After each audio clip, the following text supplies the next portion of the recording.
I bet you started learning Greek on Duolingo. But is the most popular app actually the best place to learn? Today, we're comparing Ling with Duolingo to see which app is actually better. Let the games begin. Greek is spoken by over 13 million people worldwide, which means this language will open up new experiences for you. But most people, they just stick to earning daily streaks and not really learning the language. Now, let's break down the features of these two apps and see which one's better.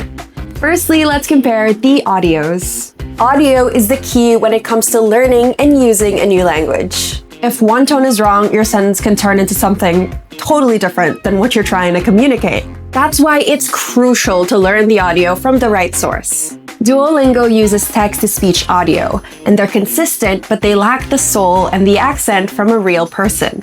On the other hand, Ling uses native speaker recordings on every audio, so if you want to sound like a local and not a computer, I think Ling wins this round. Click the link in the description below to give Ling a try and hear the audio for yourself.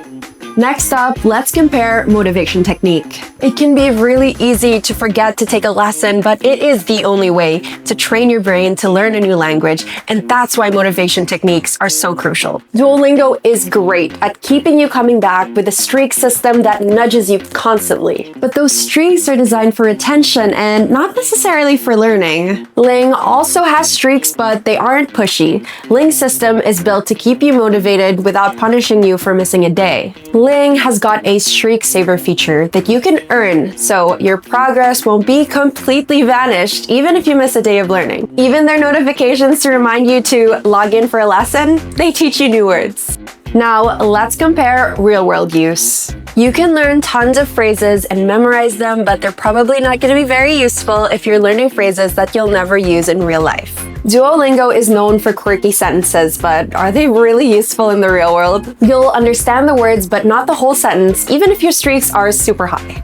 Ling, on the other hand, focuses on functional survival. We're talking real dialogues you can actually use at a restaurant or a train station. Plus, Ling gives you culture notes, so you're learning the etiquette of native speakers. Now let's have a look at the real-time conversation practice. If you don't have a way to practice the language, your learning and earning streaks becomes useless. Let's have a look at how each app tackles this problem. Duolingo focuses heavily on translations and clicking buttons. It's easy, but does it really practice you for real-world conversation? Ling features an interactive chatbot with real people audio that simulates real situations. So you can practice your responses to a waiter or a friend in a safe space, so you're building your confidence when you actually get to speak abroad.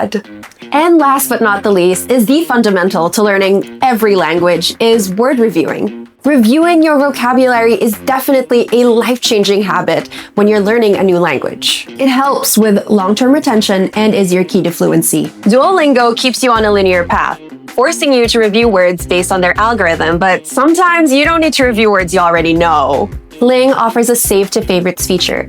You can tag the specific words that you struggle with and then revisit them until you're satisfied. Now that we've finished comparing all of the features, what do you think? If you're interested in using Ling, you can click the link in the description below to start your 7-day free trial today. We hope you have a great time learning your new language.